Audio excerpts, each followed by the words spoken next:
is Leif Thormod, and I work for TDC Net in Denmark, the incumbent operator. And with me I have... My name is Kapil Mittal. I'm from Ericsson Drone Mobility. And we're here today to talk about a project that's been running in Denmark in the past few years now, actually, with our partner Ericsson Drone Mobility and key partners from the drone ecosystem and even the Danish authorities, and it's co-funded by the Danish government. So we've been inside this mutual project looking into how we can make, if not to connect beyond the sky, but at least connect towards the sky of reality to pave road for new use cases around autonomous flights for drones.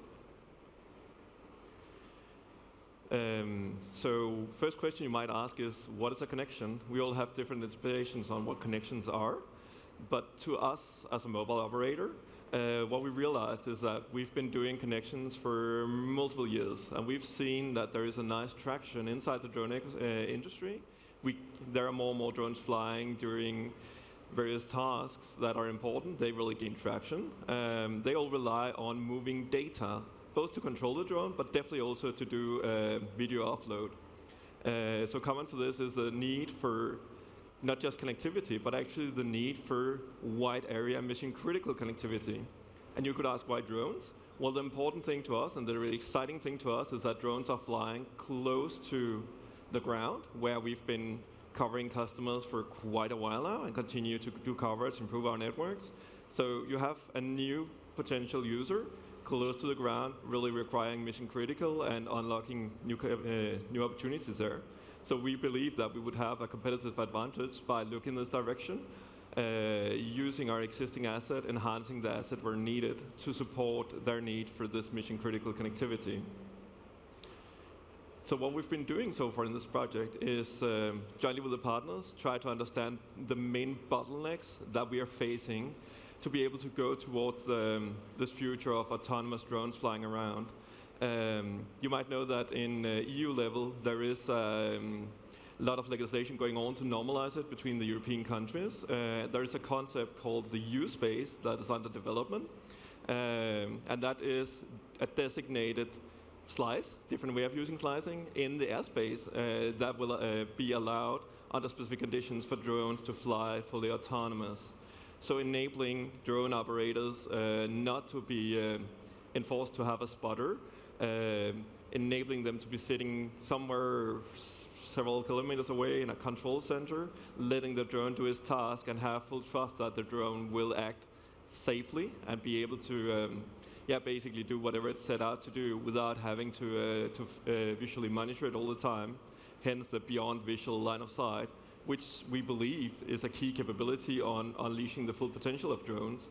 Otherwise, it's going to be very cumbersome, it's inefficient when you have to have a lot of human labor to operate the drones. And of course, this enablement of effectivity is where we see that if we as an operator come in, we can really make a difference. And that's one part. The other part is, of course, that we are seeing a potential here to by placing us in the right position, motivate us to be an active part of the ecosystem and unleash new revenue. But in order to do so, we can't wait for this to be fully matured. We need to show that we want to solve new challenges, and we need to be able to show that we can solve it with partners.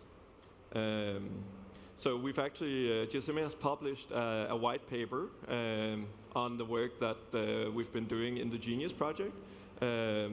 So I'd suggest, if you're interested, that please look it up, and if you want to know further, then please come by at our booth here in Hall 4 at the innovation part, and let's have a chat on it, by all means. And on that note, to sort of go a bit more in detail on the system, I'll hand over to Kapil from Ericsson Drone Mobility. Super good. Thanks, Leif. So, Ericsson, we've been working very closely with the stakeholders in aviation and telecom to understand what are the challenges that the drone ecosystem has. And more than that, how 5G can be effective in the digital airspace. So on your slide, if you look at, Leif, can you just give a little bit of line of sight here? So on the left, you see on the ground, this is a drone typically on the ground. And if you look at how well-defined the cell associations are, and that's pretty much coming from all the base stations from a typical mobile system geared for and designed for ground coverage. But look at how a drone experiences when it's at, say, at 120 to 150 meters, the typical range where a drone pretty much flies today. If you look at, there's so much of cell dilutions. It's not about lack of coverage there. It's about lack of the right coverage. There's so much of cell associations happen because the drone is now getting connected erratically from the side lobes of the antennas at the ground.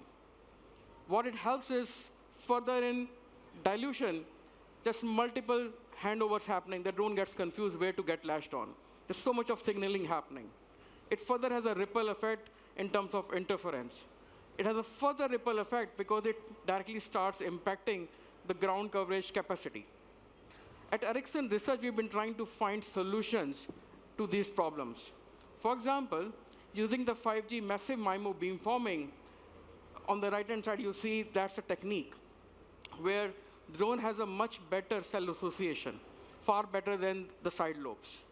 We've been trying to understand how the drone ecosystem would behave at such level when the third dimensional coverage gets effective.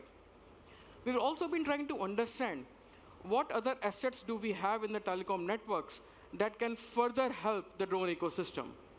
Let's have a look at some of the solutions that Ericsson Drone Mobility have been working on. Imagine enterprise drones flying beyond visual line of sight, securely and efficiently, authorizing response and real-time decisions to critical emergencies. With Ericsson Drone Mobility, it's possible. Regions worldwide are experiencing longer wildfire seasons as a direct result of climate change. In forest fire response, time is of the essence, and drones can play a vital role in gathering situational awareness, locating and controlling hotspots, and directing the efforts of firefighters faster.